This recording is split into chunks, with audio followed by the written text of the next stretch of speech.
Oke, halo, assalamualaikum warahmatullahi wabarakatuh, sahabat Wira, salam sejahtera bagi kita semua. Apa kabarnya? Semoga sehat dan baik-baik saja ya, sahabat Wira. Ketemu lagi bersama saya, Agil, dalam acara Bincang Sehat bersama Rumah Sakit Wira Medika. Dan kali ini saya ditemani dengan oleh Dr. Yanuar. Halo dok, apa kabar dokter? Kabar baik, selamat siang ya, semua dok. sahabat Lira. Ya, selamat siang. Dokter, jadi nanti kita akan membahas tentang bagaimana pentingnya vaksinasi atau imunisasi untuk anak, apalagi di tengah pandemi saat ini ya dok ya. Nah, hari ini 20 November bertepatan dengan Hari Anak Sedunia. Kita dalam memperingati, kita akan mengajak sahabat Lira untuk berbincang-bincang bersama Dr. Yanuar. Jadi untuk sahabat Lira yang ingin bertanya, boleh diajukan di kolom komentar di bawah atau melalui direct message. Nanti akan dibacakan dan akan dijawab oleh dokter. Dokter, mungkin langsung saja dok. Ini kan kita temanya adalah vaksinasi ya dok ya, atau imunisasi untuk anak. Mungkin bisa direview dulu dok, sebelum kita jauh membahas pentingnya imunisasi untuk anak itu seperti apa sih dok? Oke. Sebagai pendahuluan pertama, imunisasi itu adalah suatu tindakan memberikan imun terhadap anak. Yang tadinya anak itu dia tidak memiliki daya tahan tubuh untuk melawan penyakit-penyakit yang bisa kita cegah. Nah, sekarang kita memberikan imunisasi, tujuannya supaya anak ini diberikan kekebalan. Jadi sebenarnya kalau menurut teori itu, imun itu ada dua, imunitas itu ada dua, imunitas yang alamiah dan imunitas buatan. Imunitas alamiah itu yang seperti kita ketahui, si anaknya itu langsung mendapatkan penyakitnya. Iya. Nah, biasanya ya efeknya itu imunitas alamiah itu dia memiliki antibodi atau kekebalan yang seumur hidup biasanya. Jadi dia itu lebih bagus. Cuma kekurangannya adalah kalau anaknya tidak kuat, bisa sampai menimbulkan komplikasi dari yang ringan sampai yang berat, bahkan bisa sampai meninggal. Itu kalau imunitas alami. Kalau imunitas buatan itu ada dua macam. Imunitas buatan yang alamiah dan imunitas buatan yang imunitas buatan yang aktif dan imunitas buatan yang pasif. Imunitas buatan yang aktif itu contohnya adalah imunisasi. Kalau imunitas buatan yang pasif itu contohnya sudah jadi, misalnya semacam kayak serum anti difteri, ADS, atau serum anti tetanus. Nah, itu yang imunitas buatan yang pasif. Jadi bedanya apa imunitas yang buatan yang aktif? Itu adalah kita memberikan kekebalan kepada anak itu menggunakan komponen atau bagian dari kumannya yang bisa menimbulkan antibodi. Bisa kuman yang dilemahkan atau virus yang dilemahkan, atau bagian kuman atau virus yang dimatikan. Jadi itu bisa menimbulkan antibodi. Sedangkan kalau imunitas yang pasif, yang buatan pasif, itu kita langsung memberikan barang jadinya. Ya, contohnya yang tadi saya bilang ATS, itu tetanus serum, dan difteri. Jadi misalnya ada anak sakit difteri langsung dengan leher bengkak, terus ternyata dia difteri, kita langsung memberikan serum untuk mencegah komplikasi lebih lanjut. Nah, yang ingin saya bicarakan sekarang ini mengenai imunisasi yang buatan ini manusia. Jadi manusia ini tidak ada yang namanya lahir langsung dia diberikan kekebalan. Ya, hanya ada beberapa serum-serum yang dilewatin ke plasenta ibunya, misalnya seperti campak. Kenapa campak itu diberikan di umur usia 9 bulan? Karena menurut teori mengatakan antibodinya itu dilewatkan di dalam masa kandungan, sehingga si bayinya itu mendapatkan kekebalan secara alamiah. Nah, cuma kadarnya nanti dia akan menurun sampai usia 9 bulan. Makanya diberikan imunisasi lagi. Kecuali kalau dalam keadaan darurat, misalnya dalam satu daerah ternyata ada campak wabah. Bisa paling cepat 6 bulan pun kita kasih. Gitu. Jadi ya, jadi pentingnya itu imunisasi. Kalau bisa orang tua itu harus membawa anaknya sesuai dengan jadwal yang ditetapkan. Jadi supaya pemberian imunisasinya ini optimal. Dan juga yang paling penting itu adalah boosternya atau pengulangannya. Jadi bukan datang suntik terus tidak datang suntik lagi. Karena apa? Karena imunisasi itu ada teori-teori dasarnya. Kalau hanya pengenalan pertama, nanti keduanya penguatan, booster, dan terus selanjutnya. Jadi sebenarnya sih kalau menurut teori-teori aja sih, semakin sering diimunisasi ya semakin daya tahan tubuhnya semakin kuat. Cuma kan kita kan ada penelitian, oh cukup segini, cukup 3 kali aja, cukup berapa kali, itu sudah katanya memberikan perlindungan. Seperti itu. Menarik sekali ya dokter ya. Jadi kita memang harus anak itu diimunisasi dengan sesuai kebutuhannya masing-masing ya dok. Iya. Nah nanti untuk ini dok, kalau misalkan usia dok, berarti kan setiap anak kan beda-beda ya kebutuhan imunisasinya dok. Usia optimalnya itu seperti apa ya dok ya untuk anaknya? Oke. Jadi imunisasi itu ditujukan untuk mencegah atau mengurangi komplikasi dari penyakit tersebut. Dari lahir pun begitu bayi menarik napas, 1 jam setelah dia dikasih susu ASI menyusui, itu bisa langsung diberikan. Jadi misalnya seperti vaksin hepatitis B. Tujuannya apa vaksin hepatitis B diberikan segera setelah lahir? Tujuannya adalah untuk mencegah atau memutus rantai infeksi dari hepatitis B ibunya tanpa memandang status infeksi dari ibunya. Kalau misalnya si ibunya ini ternyata dicek, ternyata dia memang menderita hepatitis B atau yang biasanya kita sebut ibunya reaktif HBsAg-nya, berarti si bayinya sudah harus mendapatkan imunisasi aktif dan pasif. Selain hepatitis B, dia juga harus dapat yang namanya imunoglobulin hepatitis B. Jadi dua-duanya disuntikin, pahanya kiri kanan, kalau bisa sebelum 12 jam pertama setelah lahir. Nah berikutnya itu ada yang namanya imunisasi polio. Polio itu biasanya kalau di rumah sakit diberikan sesudah dia mau pulang. Karena ya takutnya nanti kalau dia diberikan di rumah sakit, nanti di rumah sakitnya itu bisa menginfeksi ke orang lain. Cuma kalau polio oral itu nggak masalah. Jadi begitu dia pulang, bayi sehat, teteskan 2 tetes, pulang nanti kontrol kembali. Jadi nggak masalah. Nah terus selanjutnya berarti bisa imunisasi BCG. Ya di umur 1 bulan, kemudian ada DPT di umur 2 bulan dan selanjutnya.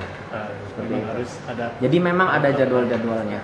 Gitu. Nah untuk fenomena saat ini dok ya, mungkin kan pandemi sekarang walaupun udah ada angka penurunan, tapi orang tua masih ada khawatir dok ya. Nah untuk yang khawatir untuk imunisasi kan ada yang mungkin terlambat gitu kan, ada yang ditunda-tunda gitu kan. Nah itu apa dok dampaknya kalau misalkan itu bisa ditunda-tunda gitu? Ya, jadi dulu waktu awal pandemi COVID-19 ini diperkirakan kita oleh dokter anak, mungkin hanya sekitar 1 bulanan gitu kan. Ternyata iya mau ulang tahun ini, ternyata dia COVID-nya ini ulang 1 tahun. Iya. Nah jadi yang tadinya imunisasi bisa ditunda sampai 14 hari, ternyata setelah dilihat, wah pandemi ini semakin berkepanjangan. Jadi akhirnya oleh Satgas Imunisasi PPI DAI itu mengatakan imunisasi harus kita kejar lagi, catch up kembali, karena setelah diteliti ternyata banyak pasien yang ketakutan untuk membawa pasien ke rumah sakit. Jadi untuk saat ini ibu-ibu atau bapak-bapak nggak usah terlalu khawatir sekali dengan pandemi ini. Banyak cara yang bisa kita lakukan untuk melindungi anak kita. Jadi harus tetap selalu membawa anak untuk imunisasi. Jadi tidak usah ragu lagi ya, dengan catatan mengikuti protokol kesehatan. Jadi kalau kita biasanya sebelum umur 2 tahun pakai face shield. Jadi sebelum umur 2 tahun pakai face shield aja cukup. Kalau di atas 2 tahun pakailah masker. Ya. Lengkap dengan face shield juga dong? Face shield nggak perlu. Jadi mau dikasih double protection boleh, tapi kalau di bawah 2 tahun sebaiknya jangan pakai masker. Karena dia belum tahu sesak napasnya kayak apa. Ya, kalau kita kan kalau udah dewasa atau anak besar kan, aduh sesak, dia buka maskernya. Tapi kalau bayi dia diem aja. Nah, takutnya itu. Jadi kalau di bawah 2 tahun biasanya sih cukup pakai face shield. Kan karena dia juga belum terlalu banyak lari kemana-mana, megang-megang apa juga belum. Jadi nanti kalau udah di atas 2 tahun, nah itu baru ya, dan selalu juga bawa hand sanitizer atau tisu yang antiseptik segala macam boleh. Ya, kalau di rumah sakit kami di sini sih air cukup banyak, boleh cuci tangan segala macam. Nah terus jaga jarak antara pasien yang lain-lain gitu. Jaga jarak. Ya. Gitu. Baik. Mungkin dari sahabat Wira juga ada pertanyaan, boleh diketik di kolom komentar, nanti akan dibacakan langsung dan dijawab oleh Dr. Yanuar. Nah, sekedar informasi, di Rumah Sakit Wira Medica, jadi Bunda tidak perlu khawatir untuk imunisasi, silahkan datang karena kami sudah menerapkan protokol kesehatan yang sesuai prosedur. Selain itu juga, kita juga ada imunisasi drive-thru, bisa dimanfaatkan juga bagi sahabat Wira yang mungkin masih khawatir untuk masuk ke rumah sakit. Tapi walaupun demikian, kita masih selalu mengamankan atau menetapkan protokol yang ketat untuk proses pengobatan, perawat jalan ataupun rawat inap. Baik, ada pertanyaan mungkin? Ada sih dari izin Amelia Manhal. Ya. Dok, mau tanya apakah anak yang sudah diberikan vaksin flu dan vaksin PCV perlu diberikan vaksin COVID-19 kembali apabila vaksin tersebut telah tersedia di Indonesia? Oke. Jadi Silakan, Dok. Mengenai vaksin COVID-19 ini untuk anak saya belum bisa memberikan komentar karena dari Kolegium IDAI kami ini belum mengizinkan untuk memberikan informasi atau cerita untuk memberikan vaksin COVID. Tapi kalau imunisasi itu sifatnya adalah spesifik terhadap satu jenis kuman tertentu atau virus tertentu. Misalnya anak yang tadi Ibu Iin itu diberikan influenza dan radang paru PCV. Itu khusus untuk kuman pneumococcus dan vaksin influenzanya. Jadi ya kalau menurut saya ya pasti kalau memangnya disahkan oleh ketua IDAI atau Satgas PP IDAI-nya ini, ya kita suntik-suntik saja. Jadi nanti saya juga tinggal menunggu aturan mainnya seperti apa, dan ini belum ada sama sekali. Saya juga infonya belum ada. Belum ada informasi resmi. Kita juga memang masih menunggu. Iya, saya juga belum tahu kapan jadwalnya, anak umur berapa yang diberikan, berapa kali diberikan, suntiknya di bagian mana saya juga belum tahu. Iya, nanti tinggal tunggu tanggal mainnya. Siap. Baik, terima kasih atas pertanyaannya. Nanti mudah-mudahan bisa menjawab ya Bu ya. Nah, terus untuk tadi kan sempat dibahas influenza Dok ya. Iya. Berarti anak-anak juga perlu berarti ya untuk vaksin influenza. Iya. Seberapa penting Dok, misalkan atau mungkin di musim-musim tertentu kah, atau misal ada aturan mainnya Dok untuk vaksin influenza? Jadi untuk vaksin influenza paling cepat diberikan usia 6 bulan. 6 ya. bulan. Suntikan pada saat pertama kali atau istilah kitanya primer itu diberikan 2 kali dengan selang paling cepat adalah 4 minggu, jadi 1 bulan. Jadi kadang-kadang orang tua membaca di itu, Dok, influenza disuntiknya setahun sekali. Iya, itu kalau sesudah disuntikan primer itu 1 kali, terus selangnya 2 kali ini selang 1 bulan, setelah itu setahun sekali. Baru mereka mengerti.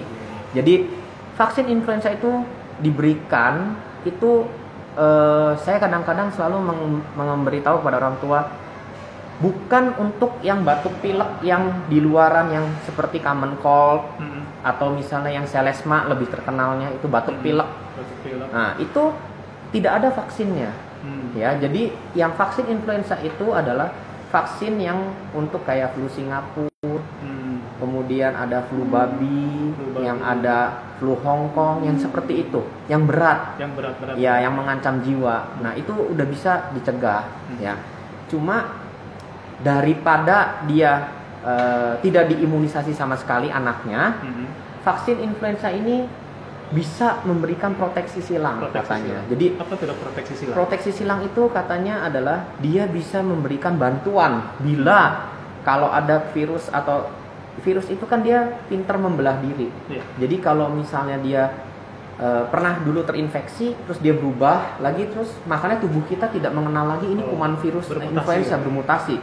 Nah, setidaknya kalau dia diimunisasi influenza, dia mengerti, ini ternyata ada sepupunya dari influenza yang lain gitu. Serang.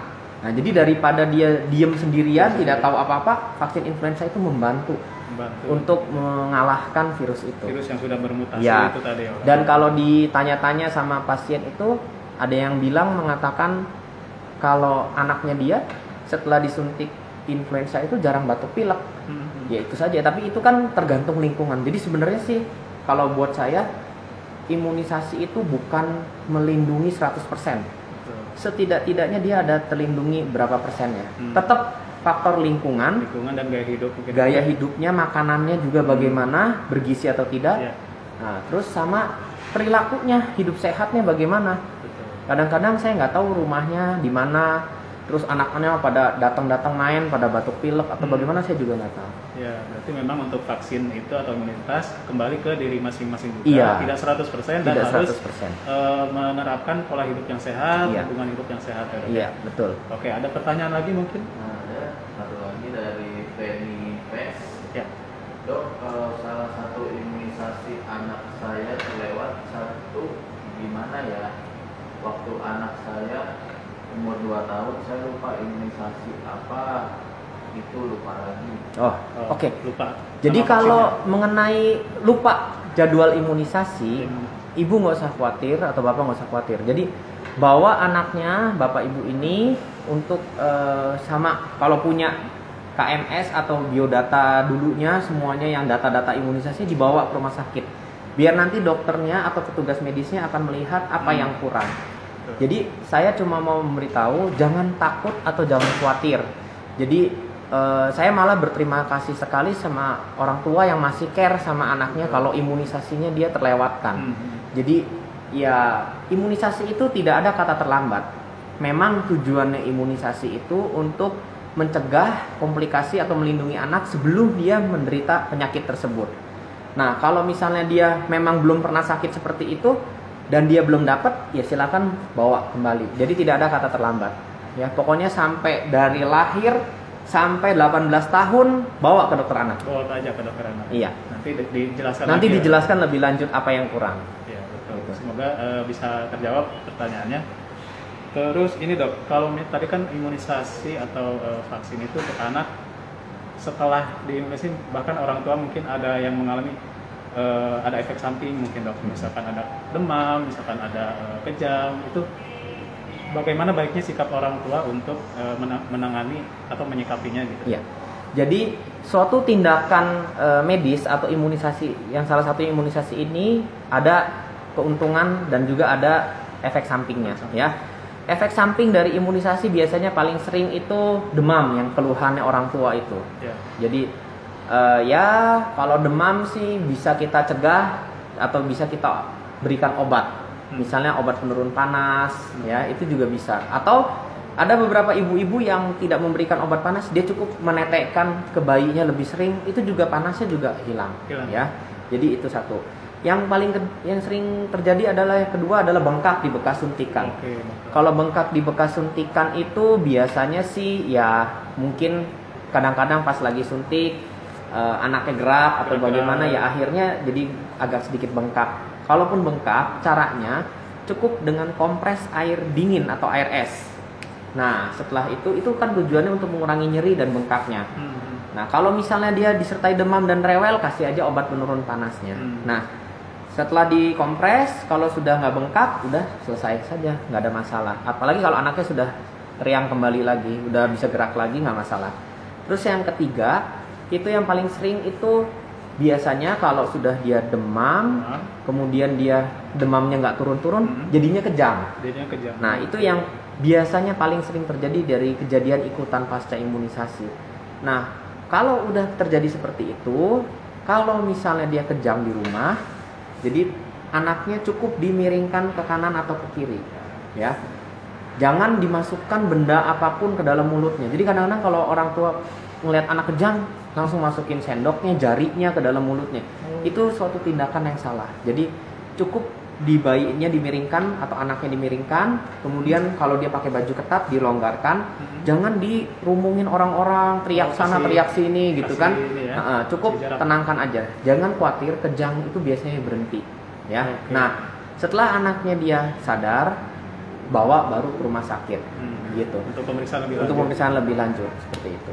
Ya, mudah-mudahan ini bisa mendapat menjadi informasi tambahan juga apabila nanti ibu atau ayahnya mendapati kondisi yang sudah disebutkan tadi. Iya. Tapi walaupun begitu itu adalah hal yang normal dan bisa Iya. ditangani langsung ya dok ya, Iya, tidak betul. perlu khawatir berlebihan ya dok ya. Iya, betul. Oke.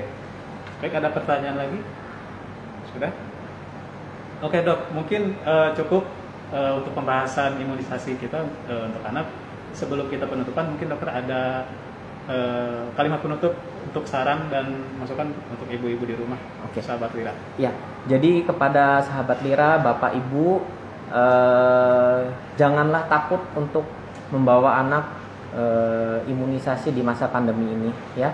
Jadi kami di sini di Lira Medica berusaha semaksimal mungkin untuk memberikan pelayanan kesehatan untuk keluarga Bapak Ibu. Ya, diharapkan pandemi ini segera berakhir, kemudian kita semua juga sehat selalu dan beraktivitas seperti biasa. Gitu aja. Baik, terima kasih dok. Baik, sahabat Lira, demikian bincang sehat kali ini bersama Dr. Yanual, dokter spesialis anak di Rumah Sakit Lira Medica. Semoga info yang kita berikan bermanfaat, dan apabila ada pertanyaan atau mungkin sahabat Lira tidak sempat menyimak videonya, nanti bisa disimak kembali di Instagram, di IGTV di Rumah Sakit Lira Medica. Nanti tinggal di search aja di kolom IGTV-nya @RS Lira Medica. Demikian yang bisa kami sampaikan, mudah-mudahan bermanfaat. Jangan lupa ingat selalu layanan kesehatan terbaik untuk Anda dan keluarga ke Lira aja. Lebih dekat, lebih lengkap, modern, dan jadikan hidup kita lebih sehat dan lebih produktif bersama Rumah Sakit Lira Medica. Terima kasih atas perhatiannya. Saya Agil dan Dr. Yanuar pamit undur diri.